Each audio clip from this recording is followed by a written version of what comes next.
I've been mad at Miata before, and you probably could be too, because every 6 months there's a new EV prototype to accompany the 4 SUVs that they're releasing. But in the corner of the Mazda showroom, there's a car that still pulls my eyeballs, and it pulls your eyeballs too. It's every time I go to one, and it is in fact the Mazda Miata. It is always there. It is the one car left in the Miata portfolio, the Mazda portfolio, that still supports people like you and people like me that got no business owning another two-door car. What we need is something reliable and spacious. So today, while you're making dinner or avoiding the HGTV channel in your break room, we're gonna spend, I don't know, a couple, 20 minutes learning useless things about the Mazda Miata, because this forehead holds a lot of knowledge, and I just wanna share it with you, which, by the way, I'm Alex Martini, your host today, so sit back, let's relax. And remember, if you're looking for car parts like wheels,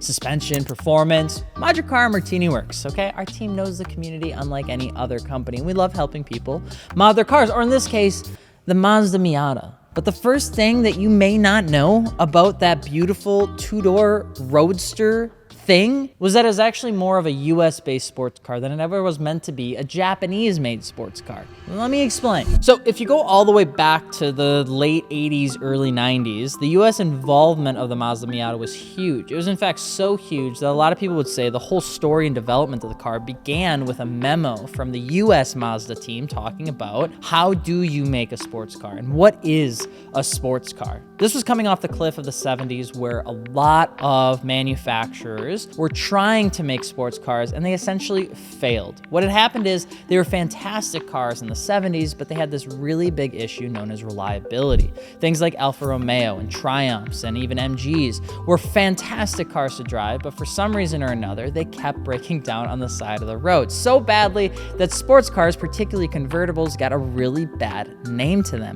So there was somebody in this world of horrors that was a car journalist. He went by the name of Bob Hall, who, to be completely honest, would probably be identical to us if we had the opportunity to speak with our dream companies about cars that we wish they would make. Like personally, I would love to talk to Ferrari to pray that they would bring back a 6-speed manual, or maybe Toyota to bring back a big body turbo car like the JZX 100. That's just me personally. But Bob Hall was an automotive journalist, and he was a little bit of a critic, but he had a ton of love for sports cars and Mazda as a whole. And what ended up happening is Bob was also bilingual in Japanese. He ended up talking to somebody on a trip to Japan by the name of Kenichi Yamamoto, the head of Mazda's research and development. And unlike most people that would probably stray away from talking about something that he knew very little about in terms of engineering, Bob didn't, because Bob talked Kenichi's ear off. They ended up going back and forth, with Bob explaining how incredible the RX-7 was as a sports car,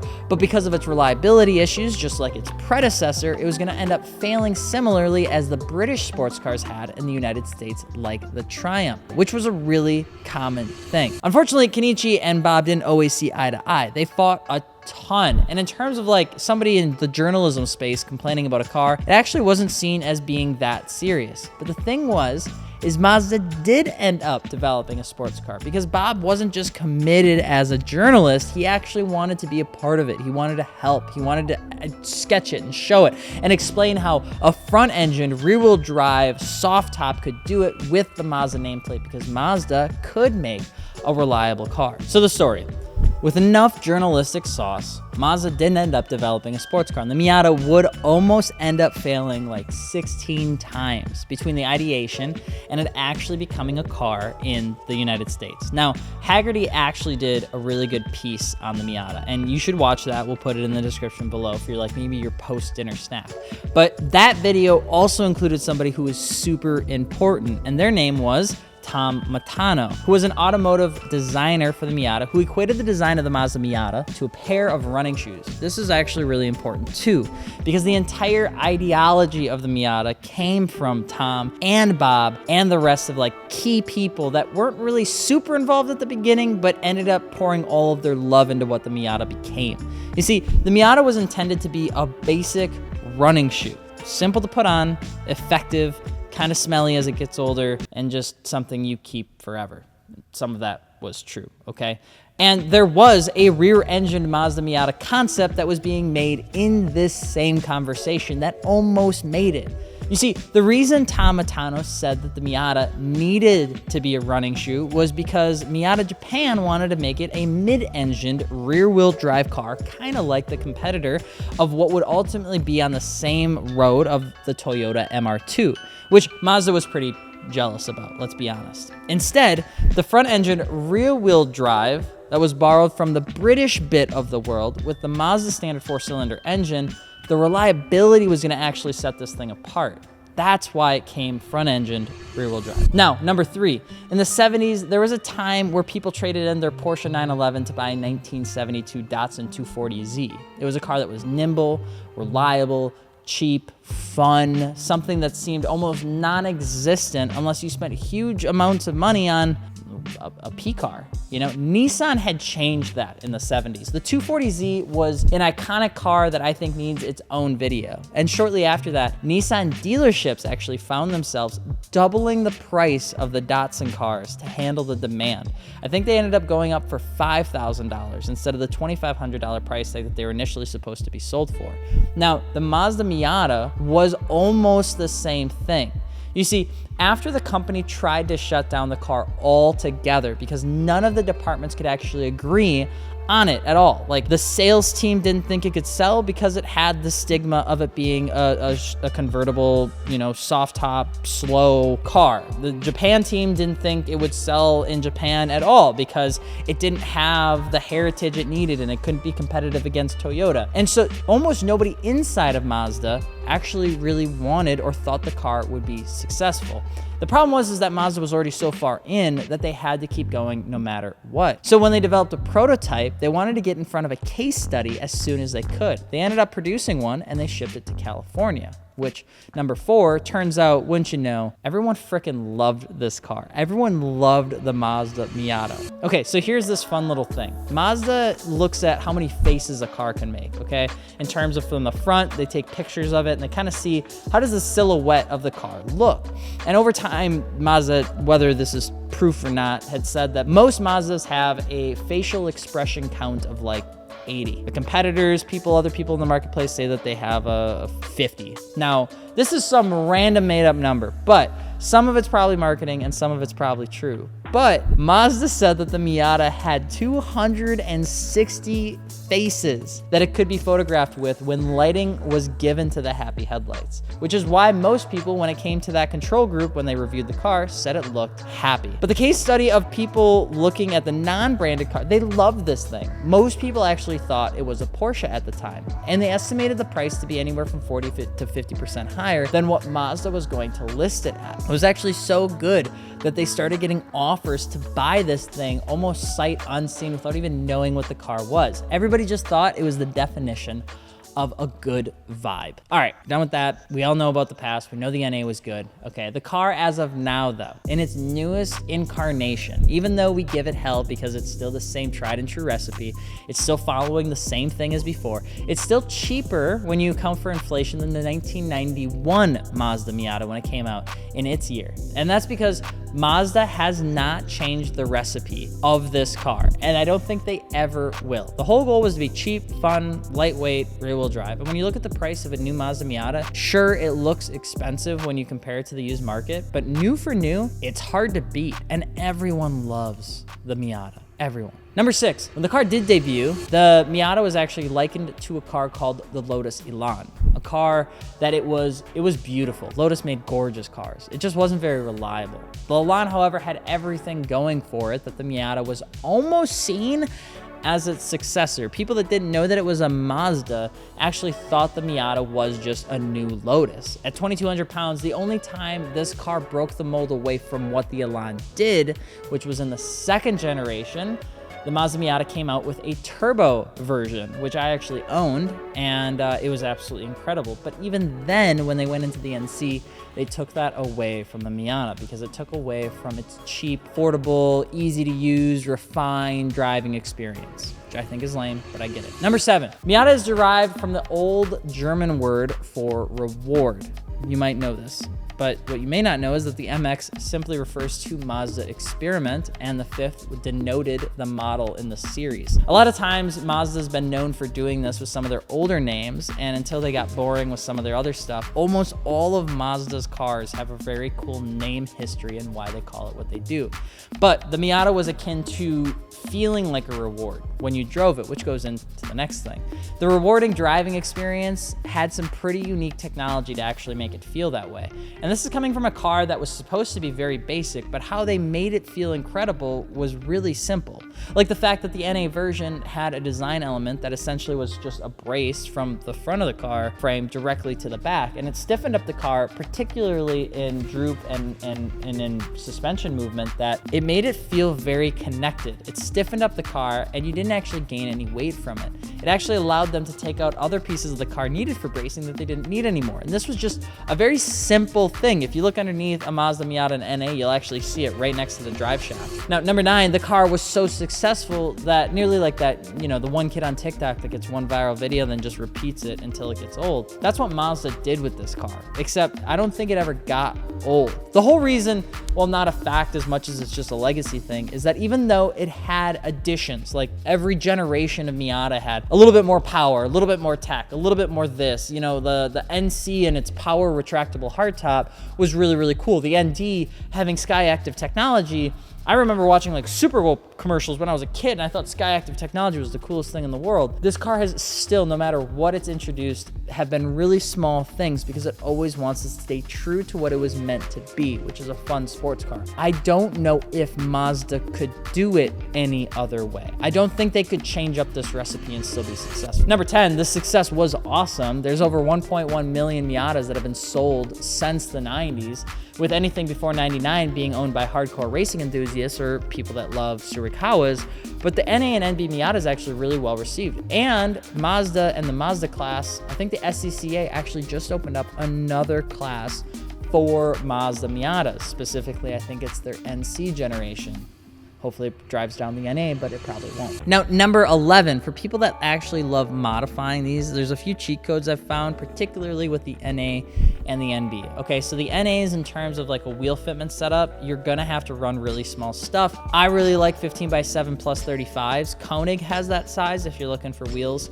If you want bigger, 15x8 plus 25 is actually what Becca used to run on her supercharged NA Miata on 205 45 tires.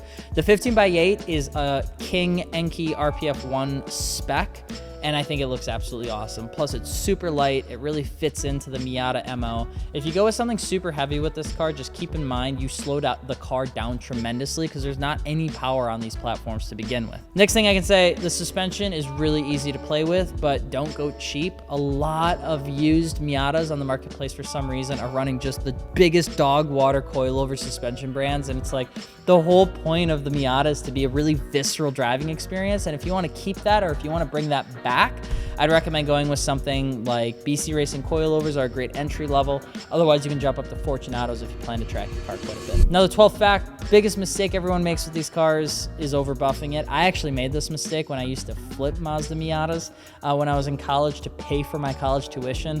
One time I buffed the hood of a red NA Miata. I bought it at a dealership for $600 and I accidentally buffed right through the paint.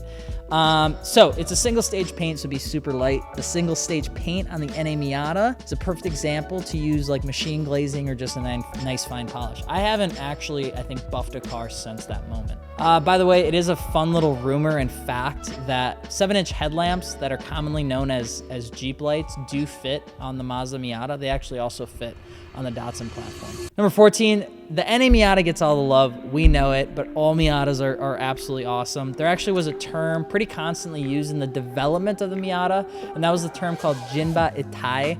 Don't make fun of my Midwest translation, but it translates as the horse and the rider as one. Now again, Mazda probably turned this into a huge marketing thing, but as the story actually started, it started by a name of a man called Toshihiko Hiari. He was the program manager of the MX-5, okay? And so he would remind his team the whole goal of creating this car wasn't to be competitive in terms of speed or be competitive in terms of technology or be competitive in anything else besides creating a vehicle that was fun, that was enjoyable, enjoyable to drive, that felt like it was one with the driver. And so over time, he kept saying this to his team. The term Jinba Itai grew hold internally within the Mazda departments. And then essentially over time, Toshihiko printed it on the back of his business cards. He actually became so enthralled with this mission that he would go out nearly every day over at the Miyoshi Proving Grounds until one day came and he realized that he could no longer feel any strangeness with the car as he was driving it. And it was at that defining moment that the MX-5 solidified its suspension and geometry characteristics for mass production, which is kind of cool because a lot of what the Mazda Miata was a collection of very passionate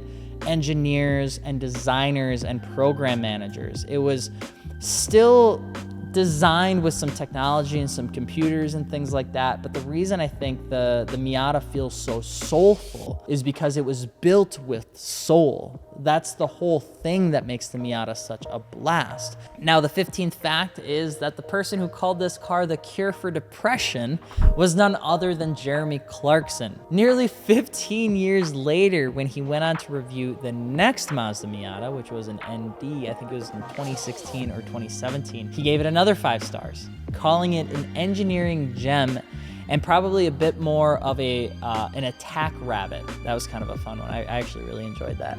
The soul to continue through a car for so long is such a wild thing. Now, we do get asked all the time, which is the 16th thing, what is the best mod list you can do for these? And we've already spoken about the wheels and tires. I honestly think changing up the wheels gives it a better look. We've talked about the tires, which can grip up super well.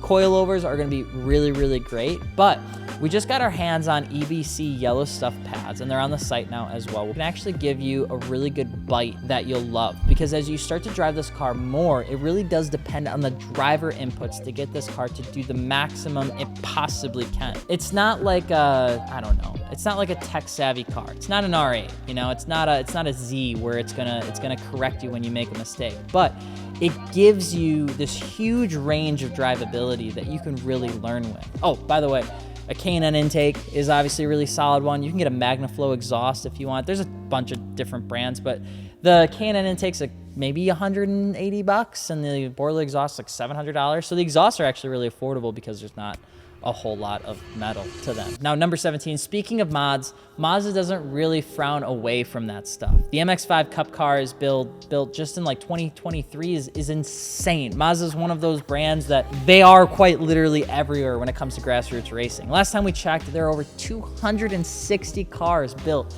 from Mazda's motorsport arm in racing. Apparently, according to them, in 2021, there was over 11,000 Mazdas racing across all of the SCCA events, which is over 50% of all the brands entered. The thing that makes me so excited about Mazda as a brand is because it's one of those where we idolize companies like maybe Porsche, where they're this visceral driving experience. We think they're perfect. They've made the 911 for 50 years, 70 years. They've made this car just such a figurehead, right? And they're $400,000. They're almost a $500,000 car if you wanted to get like a fully spec'd out car before dealers mark these cars up. And the whole premise of why people like the Porsche 911 is because it's a driver's car. You can get in it, and when you go around a track, it's an incredible visceral feeling. The engine is fantastic, the torque is fantastic, all of it is just fantastic. But then you look around and you've got a full carbon, interior. You've got carbon bucket racing seats. You get outside and you look at your 2021-inch staggered Michelin Pilot Sport Cup 2Rs that you're running on it. You're running carbon Kevlar this and magnesium that, and it's a very expensive track toy. We idolize that brand, but that brand is a $500,000 car. The Mazda Miata is a car you can pick up for $5,000, $10,000, $20,000, or $30,000. And in my opinion, outside of just speed, the Mazda Miata opens you up to the very same feeling, the same excitement that you can get, the same driving experience that you can get, and it's backed in motorsport just like Porsche backs their motorsport, except you're not having to sell 2 houses and take out a loan on your 401k to afford it. And that's why I really love the Mazda Miata as a whole, because it can really do just about anything. And the best part of all is that all of this is useless. All of this information you're gonna tell maybe your mom, girlfriend. It doesn't stop the Mazda Miata from being like an incredible car to jump into. One of the things we can always say though is that the Mazda Miata is quite honestly almost always the answer. But let us know what car we should talk about next. Hope you enjoyed the video. I'm Alex Martini. We'll see you on the next one.